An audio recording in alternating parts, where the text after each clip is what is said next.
Salut tout le monde, on va faire la correction d'un exercice de la mécanique quantique qui porte sur le modèle de Bohr et la loi de Balmer.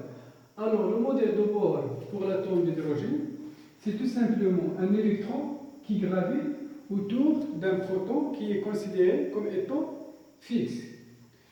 Cet électron décrit une trajectoire circulaire et stationnaire. Stationnaire, cela veut dire que l'électron ne rayonne pas de l'énergie. Première question, on doit établir l'expression de l'énergie totale de cet électron en fonction de R. R, c'est le rayon de l'orbite. Alors, l'énergie totale, c'est la somme de l'énergie cinétique et l'énergie potentielle. Et on commence par exprimer EC. EC, c'est la moitié de la masse fois le carré de la vitesse. Et pour pouvoir exprimer EC en fonction de R, on doit appliquer le principe fondamental de la dynamique. Alors, le principe fondamental de la dynamique. Qu'est-ce qu'il dit? Il dit que la somme des forces que subit l'électron égale 1 fois A. Donc la somme des forces égale 1 fois A. Ici, l'électron n'est soumis qu'à une seule force. C'est la force colombienne, puisque la force gravitationnelle est négligeable devant la force colombienne. Donc c'est F égale MA. L'expression de F, c'est Q1 fois Q2 sur 4pi epsilon 0 R au carré. Voilà l'expression de la force colombienne F. Donc je vais utiliser cette loi. Donc F, la charge de proton c'est E, fois la charge de l'électron c'est E, moins E. Donc je vais utiliser juste les valeurs absolues sur 4pi epsilon 0 R au carré, la distance qui sépare la charge positive et la charge négative, c'est R au carré, fois un vecteur unitaire. Donc ici je vais travailler en coordonnées sphériques. Voilà le vecteur unitaire UR. Je vais dessiner ici. Donc, le voilà, le vecteur unitaire UR. Tel que OM, en coordonnées sphériques, c'est le rayon R fois le vecteur unitaire UR. Voilà l'expression de OM. Donc ici, F, la force F et UR sont de sens opposé. Donc je dois mettre un signe moins fois UR égale MA. Alors il reste à exprimer l'accélération A. Donc d'abord c'est moins E au carré sur 4pi epsilon 0 R au carré UR égale MA. Alors ici, pour exprimer l'accélération A, on doit utiliser le repère de Freinet. Alors, le repère de Freinet a pour origine la position de l'électron. Voilà. Il suit l'électron dans son mouvement.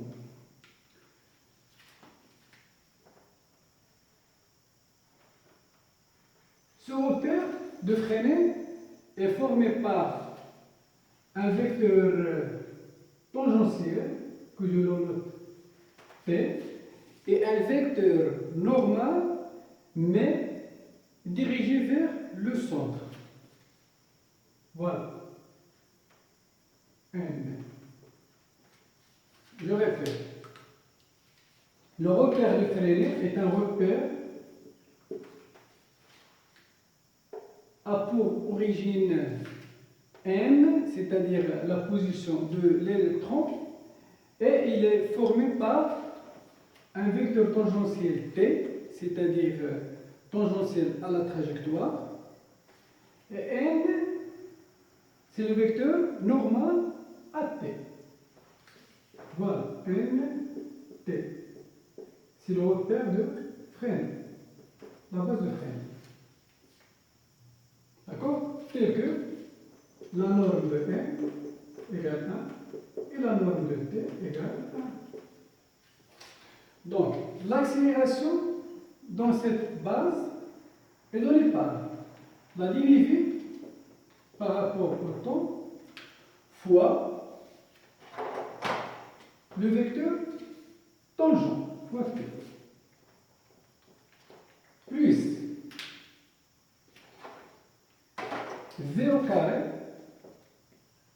sur le rayon de l'orbite fois le vecteur normal.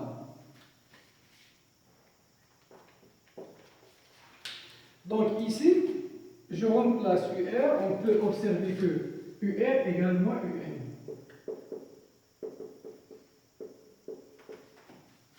Ils sont de sens opposé.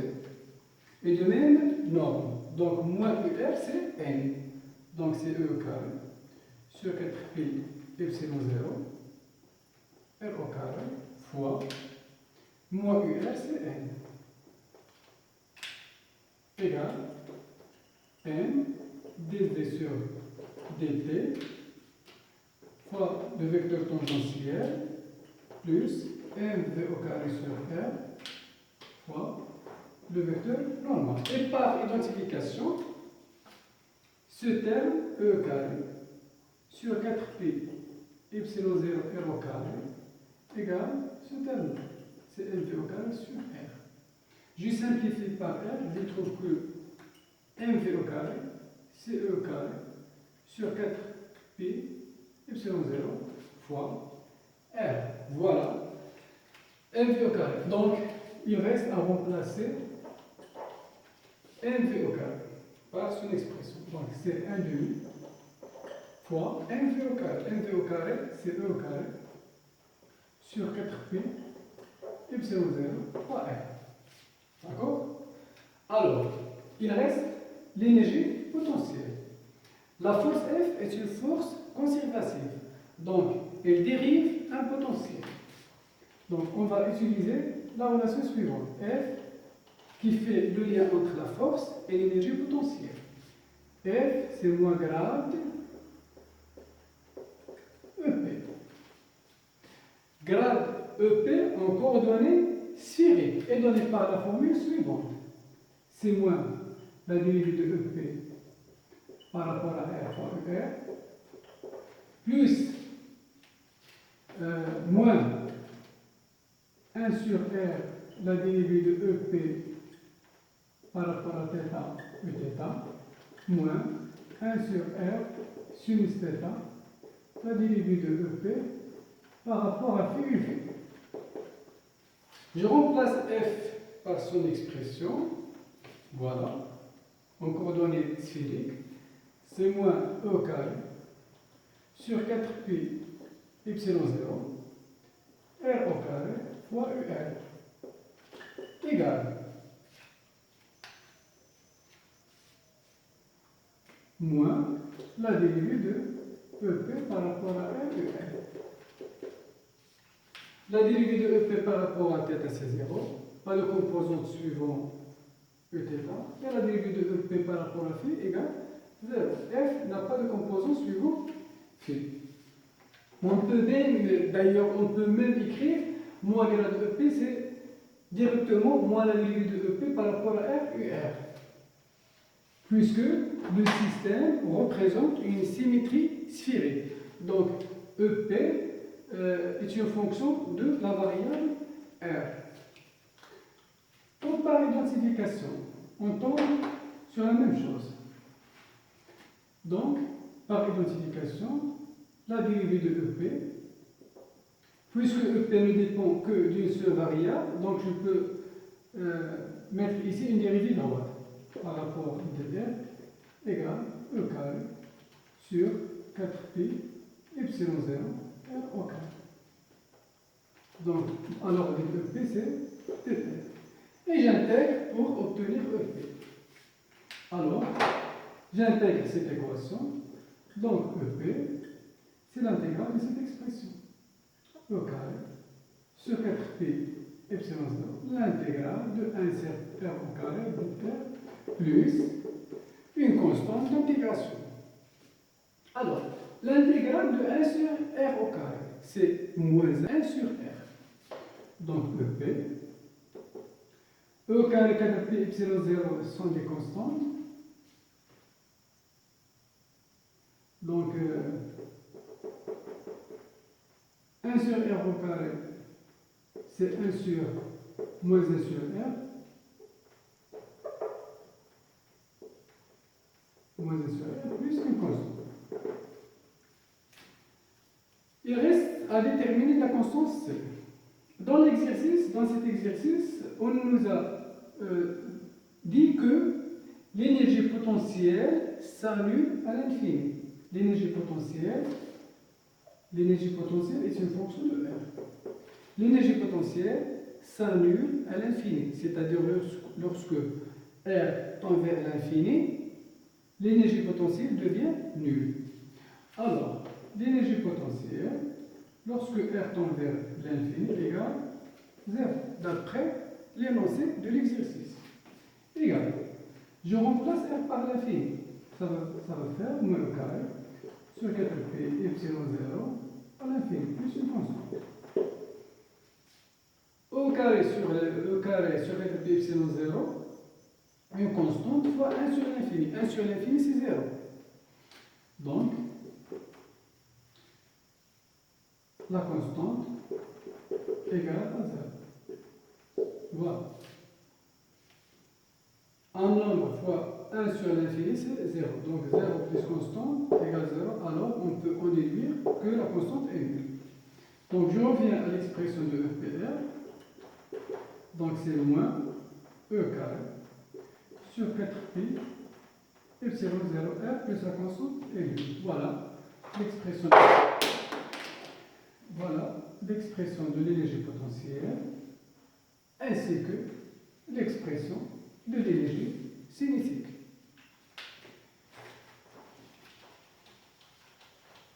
Alors, l'énergie totale, c'est la somme de ces deux énergies. Donc, l'énergie totale, c'est l'énergie cinétique induite, E au carré, sur 4pi epsilon 0R, plus l'énergie potentielle. L'énergie potentielle, c'est moins E au carré, sur 4pi epsilon 0R. Et je factorise par E au carré sur 4pi epsilon 0R. E au carré sur 4pi epsilon 0R. Facteur 1 demi moins 1. 1 demi moins 1, c'est moins 1 demi fois ce facteur. E au carré sur 4pi epsilon 0 R. Voilà l'expression de l'énergie totale. Et je passe à la deuxième question. Deuxième question. En introduisant la règle des quanta de Bohr, établir l'expression des rayons des orbites quantifiées de l'électron et en déduire les niveaux quantifiés de l'énergie. Donc, on doit exprimer R en fonction de N, les rayons quantifiés.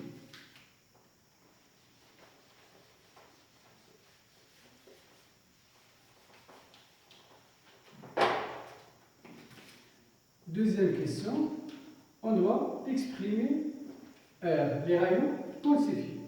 Donc, le troisième postulat de Bohr, d'abord je dois faire un petit rappel. Le troisième postulat de Bohr.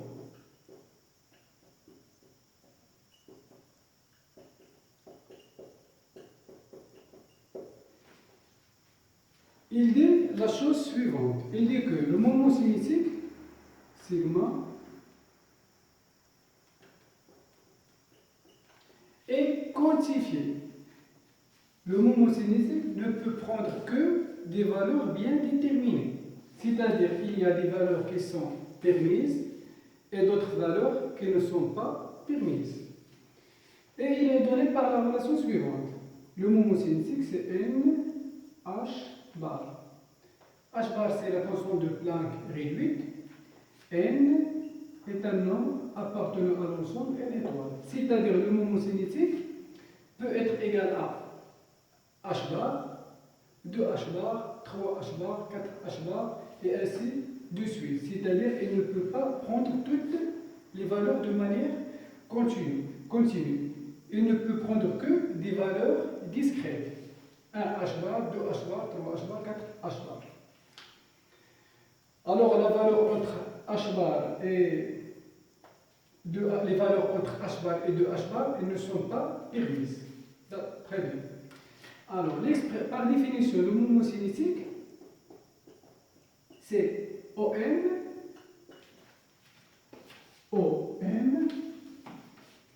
vectoriel MV. Voilà. Égal NH bar. Et il faut savoir que la vitesse est toujours tangente, le vecteur vitesse est toujours tangent à la trajectoire. Il faut faire attention. La vitesse, voilà, la vitesse. Elle est toujours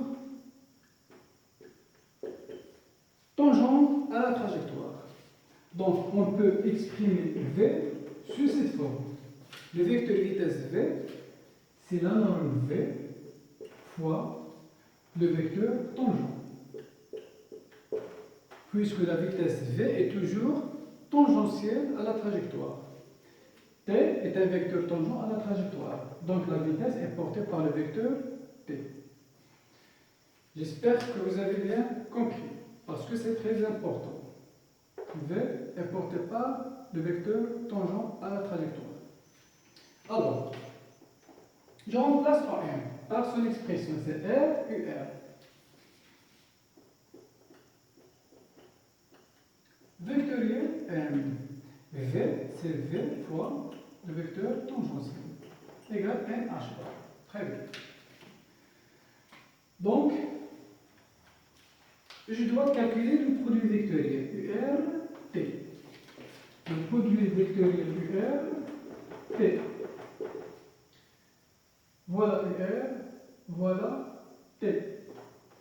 Donc, ce produit vectoriel, ça va engendrer un vecteur unitaire U qui est perpendiculaire au plan formé par UR et UT. C'est la définition de produit vectoriel. Donc, UR vectoriel UT égale un vecteur qui est perpendiculaire au plan formé par UR et T. Donc, c'est R, M, V fois U égale NH bar. La norme de U égale 1, puisque U, le vecteur U est un vecteur unité. Donc c'est R, M, V égale NH bar. Donc d'après cette relation, on va tirer le rayon R. Mais j'ai tout ça au carré. Pour faire apparaître MV au carré. MV au carré, on a déjà calculé. MV au carré. Donc, j'élève tout ça au carré. R au carré, M au carré, V au carré égale NH bar. Donc, je remplace MV au carré par l'expression qu'on a déjà obtenue tout à l'heure. D'accord? Donc, c'est R au carré fois M fois MV au carré, c'est E au carré sur 4pi epsilon 0 R. On a déjà trouvé cette expression. MV au carré, c'est E au carré sur 4pi epsilon 0 R égale NH bar. Donc, je simplifie R avec R. Il reste l'expression de R. Voilà l'expression qu'on cherche de R. le rayon quantifié. Donc R, c'est NH bar fois 4pi epsilon 0 sur ME au carré. Ce rayon est quantifié puisqu'il contient le nombre n. Le nombre, c'est un entier. N appartient toujours à n étoiles. Donc Rn, c'est 4pi epsilon 0 fois h bar sur ME au carré fois n. Alors, le rayon n est quantifié, puisqu'il ne prend que des valeurs permises. C'est R1, R2, R3. D'accord? Puisque n est un entier. Donc, les valeurs de Rn sont discrètes. C'est pour ça que le rayon R est quantifié. Alors, je passe à l'expression de l'énergie En. Alors, on a déjà trouvé que l'énergie En, l'énergie totale de l'électron égale c'est moins 1 demi E au carré sur 4pi epsilon 0 R. Voilà l'énergie totale qu'on a trouvée. D'accord? Je remplace R par son expression pour en déduire les énergies quantifiées. Donc je remplace moins au carré sur 2 fois 4 c'est 8pi epsilon 0 fois 1 sur R. 1 sur R c'est N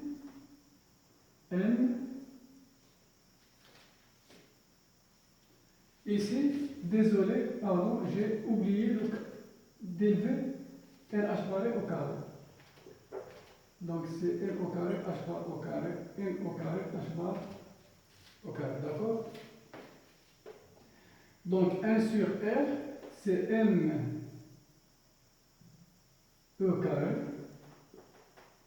sur 4pi epsilon 0, H bar au carré fois N au carré. Donc l'énergie égale, c'est moins M E à la puissance 4 sur 32 pi au carré epsilon 0 au carré h bar au carré fois 1 sur N au carré. L'énergie E est quantifiée puisque N est un entier. Elle appartient à N. Alors, le niveau fondamental, c'est E1. Donc, je dois remplacer N par 1. Et le niveau excité d'ordre 1, je dois remplacer N par 2. Et ainsi de suite. Voilà l'expression de l'énergie totale de l'électron. Et on l'a trouvé quantifiée. D'accord? Je passe à la dernière question pour en finir avec cet exercice. En utilisant le modèle de Bohr et en appliquant la loi de Balmer, déterminer l'expression et la valeur de la constante de Rydberg théorique et la comparer avec sa valeur numérique. Conclure.